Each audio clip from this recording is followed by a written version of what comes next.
December the 1st, 1975. Okay. It was my first chance to travel with Prabhupada, just for the one day. Right. To Kurukshetra. Golden Nanda was an ex-government minister. I think he'd been, like the stand-in prime minister for a few days when Shastri died, and okay. They brought Indira Gandhi in and whatever. So it was a big shot. He'd retired from politics. He got a lot of money from the government to redevelop Kurukshetra. Right. Prabhupada had gone there immediately after the opening of the Krishna Balaram Mandir in April, I think, 75. There was some meeting of sadhus, and he saw the development, so they had invited him to do something there. Right. So I don't know the details, but Prabhupada agreed to come at the end of the year after the rainy season. He wanted to, he told some devotees they should check it out during the rainy season to see which land was getting flooded or not. Right. And he wanted to get a place there, and he wanted to build a Varnasrama college. So in November, then he'd been to South Africa and Mauritius, and Ambarish flew in from America to join him in Nairobi. Right. And then he came over with Prabhupada to Bombay and then up to Delhi. And he gave Prabhupada $150,000, which was a lot of money in those days, for this Varnashram college. In Kurukshetra? Yes. So he was, personally came with Prabhupada.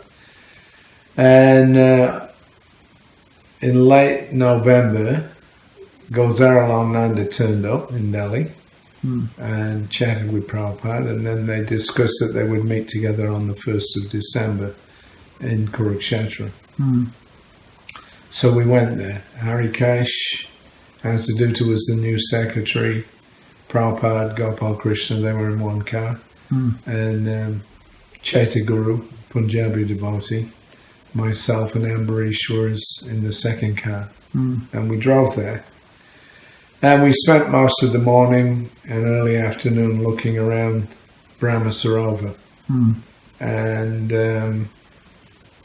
they had some interesting stuff going on. They were redeveloping the actual bathing areas, putting in, all this multi-tiered sandstone steps and bathing areas for women or whatever. Right. And then we were taken around to look at a big Gaushala project that was associated with an Ayurvedic pharmacy that they were developing. They were doing a lot of irrigation projects. And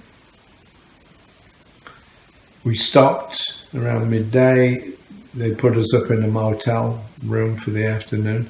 Prabhupada took his massage. Nanda came and talked with him for half an hour whilst he was having the massage. That was kind of interesting because it exposed the man as being an atheist, basically.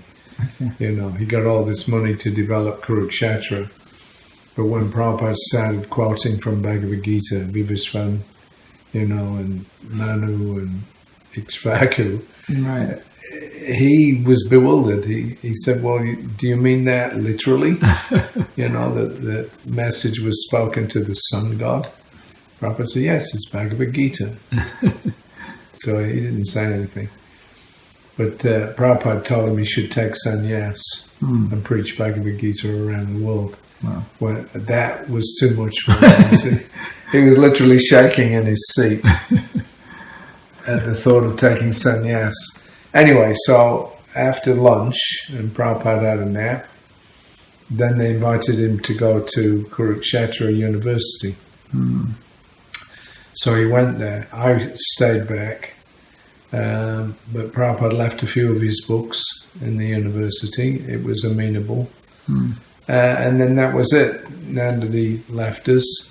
Then we had a choice to go back to Delhi, or there was this other area, Jyotisar, which was where Krishna apparently had spoken the Gita. Right. So Prabhupada decided, all right, let's go to Jyotisar and check that out too. Maybe there's some land we could get there. So that was not within the development scheme that Nanda was running. And Nanda was not showing any inclination to donate land. He wanted Prabhupada to come in and buy it. So that was a sticking point.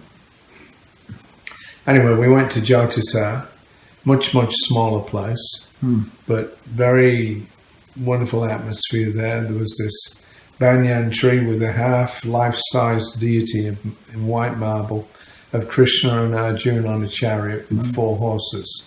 That was supposed to be the very spot where the Gita was spoken. So we looked around for half an hour, and then Prabhupada asked us how we liked it. So Harikesh kind of summed it up. He said, well, Brahma Sarova was like the heavenly planets. This place is Vaikuntha. So Prabhupada agreed, and he said that we should have in Brahma Sarova a temple of Krishna, Balarama and Subhadra, because they had come there during the eclipse from Dwarka. Right. And he wanted the Varnasrama College. Right. And then he said in Jyotisar we should have a temple of Krishna and Arjuna, based on Bhagavad Gita.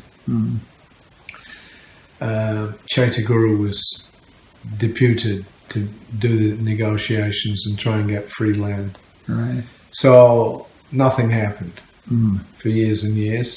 You know, no land, no reciprocation, nothing. Then about 11 years later, so that would have been what, 75, so 86, around that time. Right. I was traveling on the train from Delhi to Calcutta. And in the morning, it's on the Taj Express, I think. In the morning, this gentleman was there. There was just the 2 of us in the carriage, in the little compartment. And we got chatting, and it turned out he was from Kurukshetra. So I said, that's nice. I went there with my Guru Maharaj in 1975. So he said, yes. He said, I remember when he came. He was there, this man, and apparently he was a teacher or something and was working in the university. So he said, I remember when he came. And then without me prompting or saying anything, he said, do you know why you didn't get any land? I said, no, I don't, actually. He said, well, because the people in the university were blocking you. They didn't want you there. So they deliberately blocked it. So that was kind of, it was an interesting, punchline. Right. Because now we've got something going on, but in those days there was nothing, Right. So it was interesting. Was there something about someone making a statement? I don't know if it was him that if Bhaktivedanta opens a Varnasrama college. No, I don't know anything about that one. Okay. Somehow I heard that aspect that it would be that they had blocked it, right? Huh? The university had blocked it somehow. Well, that's what he told me. He didn't give me any details. He just said the university people blocked us. They didn't want us there. No competition. Whatever reason it was. Hindu prejudice, caste prejudice, whatever it was. You had... Ambarish gave $150,000 Okay. for the college. And years and years later, when I was writing this up in my diary. You were there with Srila Prabhupada in, of course, many conversations. One of them, I believe, in connection with Varnasrama College? Not exactly the college. I mean, apart from the Kurukshetra thing, I don't recall hearing him mention a specific college, except, when we got to Mayapur in February of 77, there's the February 14th discussion. It's quite famous. Right. That was a long discussion. Prabhupada really, really pushed the need to establish Varnashram. Right. Yeah. And of course, we all know that during 77, several times he mentioned that was going to be the next phase of the movement. Correct. Actually, I was with him in early December 76. We'd been in Vrindavan for 3 months. Well, that's you have a quick question. Yes, Maharaj. Second. We're just recording. But Oh, it's recording. Sorry. I'll come back. sorry. December the 1st, I think, or 2nd of 1976, we've been 3 months in Vrindavan. Uh-huh. And we were going to travel down to Hyderabad. And they just finalized all the legalities for that land, 560 acres of Vidrukas. land, the Bidrukas land, Yeah. to be put into a trust. So once the legalities were settled, then Prabhupada said that he would go there and, start the project. So Jagadish had just come on as the secretary. He was in the car. I was in the car. Prabhupada got in. He said, now we're going to start a new phase of this movement. But then he didn't say anything more. So Jagadish asked him, what is that, Srila Prabhupada? He said, Varnasrama. And then the 2 weeks that we were there, a little bit more than 2 weeks in Hyderabad, At the farm. yes. Right. Well, we spent a few days in the city, Yeah. and then Prabhupada insisted he wasn't going to stay in the city because that's not what he came for. Right. And he forced Mahamsa to take him out to the farm. Okay. The first few days there was no proper accommodations, but Prabhupada didn't care.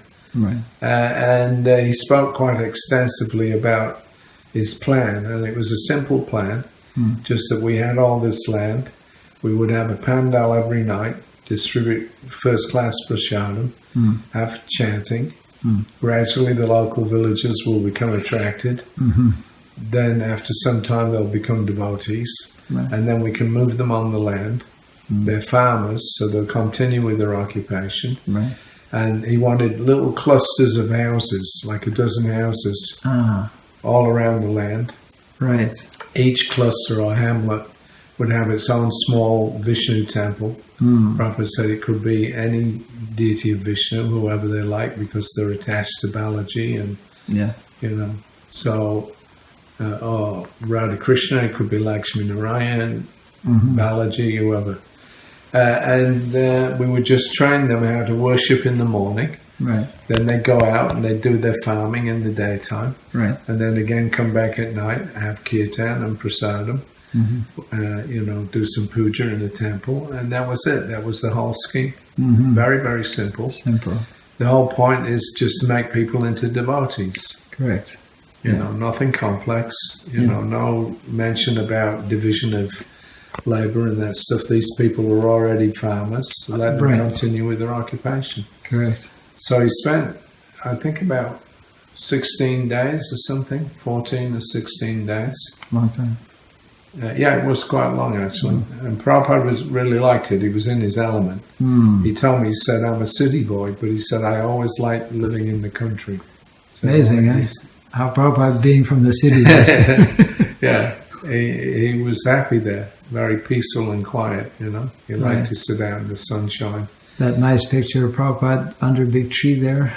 Yeah, that banyan tree. Yeah. That was, I think, from 75. Anyway, so he had big plans. The problem was that it wasn't well managed. Mahamsa couldn't actually deal with it properly. And he resented Prabhupada putting in Hansadutta and Tejas as co-directors of the project. Tejas, of course, had been brought down there by Prabhupada. Right. He'd been relieved of his temple presidency in Delhi because he'd had enough, and he was trying to get out of it. Right. And he had a lot of experience in farming prior to joining ISKCON in Tamil Nadu, and he spoke the local language, so Prabhupada brought him down there. Right. Hansadutta had some money and stuff, I guess he'd already put into the project from Germany. Right. And so Prabhupada told the three of them to co-manage it. Right. Mahamsa he really didn't like the idea.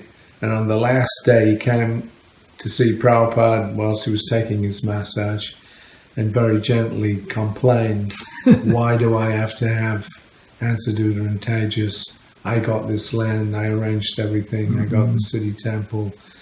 Prabhupada, was kind of gentle but firm. And he actually told him, he said, the thing is, in Kali Yuga, nobody should manage alone. Just as he said that, Jagadish was in another room, out of our eyesight and earshot. He sneezed really loudly. And Prabhupada said, confirmed. It was funny. Anyway, he wouldn't concede to Mahamsa's request to be allowed to manage it by himself.